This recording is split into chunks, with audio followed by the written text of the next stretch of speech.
ನಮಸ್ಕಾರ. ಇವತ್ತಿಗೆ Belagavi DCC bank ಚುನಾವಣೆಯಾಗಿ ಸುಮಾರು 9 ತಿಂಗಳಾಯಿತು.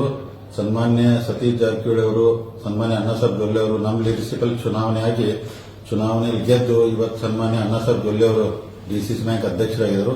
ಡಿಸಿಸಿ ಬ್ಯಾಂಕ್ ಅಧ್ಯಕ್ಷರಾಗಿ ಬ್ಯಾಂಕ್ ಬಹಳ ಚೆನ್ನಾಗಿ ನಡೆಸಿದರು. ಸೊ ಇವತ್ತಂದ್ರೆ ಈ ವಿಡಿಯೋ ಯಾಕೆ ಮಾಡ್ಬೇಕಂದ್ರೆ ಈಗಾಗಲೇ ನಾವಂದ್ರೆ 103 ಸೀಟನ್ನ ಡಿಸಿಸಿ ಬ್ಯಾಂಕ್ ನೇರ ನೇಮಕಾತಿ ಅಂತೇಳಿ ಕರೆದಿದ್ದೀವಿ. ಅದ್ರೊಳಗ 83 ಜನ ಕ್ಲರ್ಕ್ ಅದಾರು, 20 ಜನ ಪ್ಯೂನ್ ಅದಾರು, ಒಬ್ಬರು ಸೆಕ್ಯೂರಿಟಿ ಅದಾರ. ಜನಕ್ಕೆ ಯಾಕೆ ಕನ್ಫ್ಯೂಸ್ ಆಗುತ್ತೆ? ನೇರ ನೇಮಕಾತಿ ಅಂದ್ರೆ ಬ್ಯಾಂಕ್ನವರು ನೇರವಾಗಿ ತುಂಬ್ಕೋತಾರೆ, ಬಹಳ ಕನ್ಫ್ಯೂಸ್ ಆಗಿ ಎಲ್ಲರ ಮೇಲೆ ಪ್ರೆಷರ್ ಹಾಕತ್ತಾರೆ. ನಿಮಗೆ ಈ ವಿಡಿಯೋ ಮುಖಾಂತರ ವಿನಂತಿ ಮಾಡ್ಕೊತೀನಿ. ನೇರ ನೇಮಕಾತಿ ಅಂದ್ರೆ ನಾವು ಜುಲೈ 27ರಿಂದ ಆಗಸ್ಟ್ 27 ಅಪ್ಲಿಕೇಶನ್ ಕಾಲ್ ಮಾಡಿದೀವಿ. ಅದಾದ ನಂತರ ಸೆಪ್ಟೆಂಬರ್ ಎಂಡಿಗೆ ಅಂದ್ರೆ ನಾವು ಎಕ್ಸಾಮ್ ಮಾಡ್ತೀವಿ.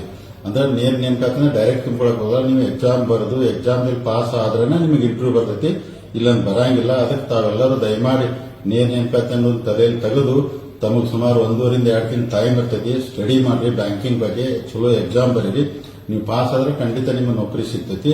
ಇದರ ಜೊತೆಗೆ ಯಾಕಂದ್ರೆ ಬಹಳ ಜನ, ಯಾಕಂದ್ರೆ KMF ಚೇರ್ಮನ್ ಇದ್ದಾಗ ನನ್ನ ಅನುಭವ ಹೇಳ್ತಾ ಇದ್ದೀನಿ, ಬೆಳಗಾವಿ ಹಾಲು ಒಕ್ಕೂಟಿದ್ದಾಗ ಹೇಳ್ತೀನಿ, ಈ ನೌಕರಿ ಅಂತ ಬಂದಾಗ ಬಹಳ ಜನ ಏಜೆಂಟ್ಗಳು ಹುಟ್ಕೊಂಡ್ಬಿಟ್ಟು ನಮ್ಗೆ ಅವ್ರ ಪರಿಚಯದವರು, ಇವ್ರ ಪರಿಚಯದವರು, ನೀವೆಲ್ಲ ದುಡ್ಡು ಕೊಟ್ರೆ ನಾವು ನಿಮ್ಮ ನೌಕರಿ ಹಚ್ಕೊಡ್ತೇವೆ. ಬಹಳ ಜನ ದುಡ್ಡು ಕಳ್ಕೊಂಡಾರ. ನಮ್ಮ ಬೆಳಗಾವಿ ಜಿಲ್ಲಾ ಜನ ದುಡ್ಡು ಕಳ್ಕೊಂಡಾರು. ದಯಮಾಡಿ ಯಾರಂತ ಮಧ್ಯವರ್ತಿಗಳು ಬಂದ್ರೆ ಯಾರನ್ನೂ ಹಚ್ಕೊಳಕ್ ಹೋಗ್ಬೇಡ್ರಿ.